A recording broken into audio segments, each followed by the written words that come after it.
गोपालगंज के लिए राबड़ी आवाज़ से निकलते समय पत्रकारों ने सवाल किया कि बिहार सरकार के कोई भी काम करती है तो बीजेपी उस पर सवाल खड़ा करती है, चाहे जाति जनगणना हो या कृषि रोड मैप हो या इनकाउंटर हो।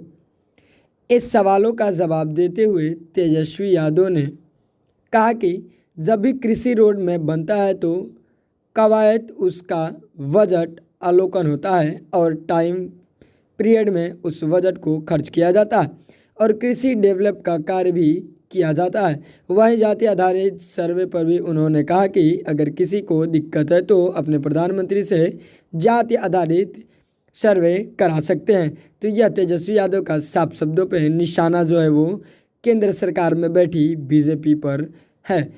वहीं मोदी सरकार जो प्रधानमंत्री है भारत के, उनके ऊपर भी इनके द्वारा किस तरीके से हमला किया गया शब्दों के वाण से, वो भी आप सुन सकते हैं। वहीं वैशाली में एक सिपाही को अपराधियों ने गोली मार दी थी। इसके बाद कार्रवाई में 2 बदमाशों का इनकाउंटर हुआ था। कानून व्यवस्था को नियंत्रित करने के लिए प्रशासन आज़ाद है।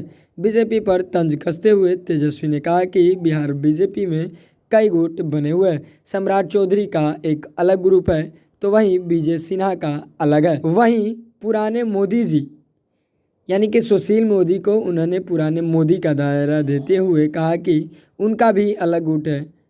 होड़ लगी हुई है कि बिहार में नेता कौन होगा।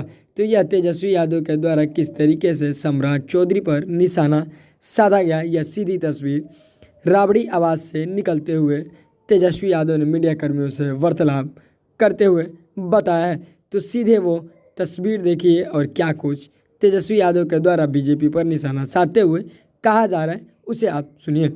3 कृषि रोड मैप का क्या हुआ? चौथे का आपने शुभारंभ कर दिया, 3 कृषि रोड मैप का क्या हुआ?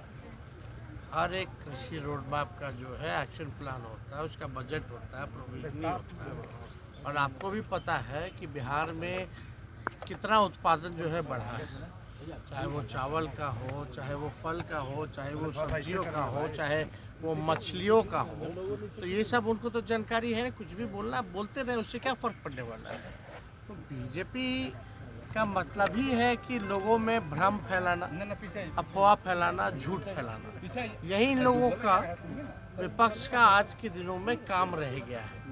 और बीजेपी में क्या है कि अलग अलग गुट है, आपस में जो है उन लोगों में तनातनी चल रहा है कि कौन होगा भाई बीजेपी का नेता। यहाँ एगो सम्राट चौधरी का अलग ग्रुप है, एगो विजय सिन्हा जी का अलग ग्रुप है, एगो पुराने वाले अपने मोदी जी जो है उनका अलग ग्रुप है, और सांसदों का अलग है, राज्य वाले लोग का अलग ग्रुप है। तो इन लोग तो आपस में खाली कंपटीशन है इन लोगों में कि कौन कितना झूठ बोलेगा, कौन कितना भ्रम फैलाएगा।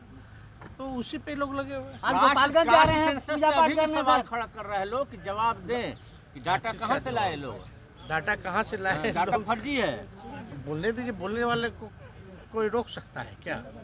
अब उनके जुबान को तो बंद ताला तो हम लोग नहीं लगा सकते भाई, वो तो उनका जुबान है।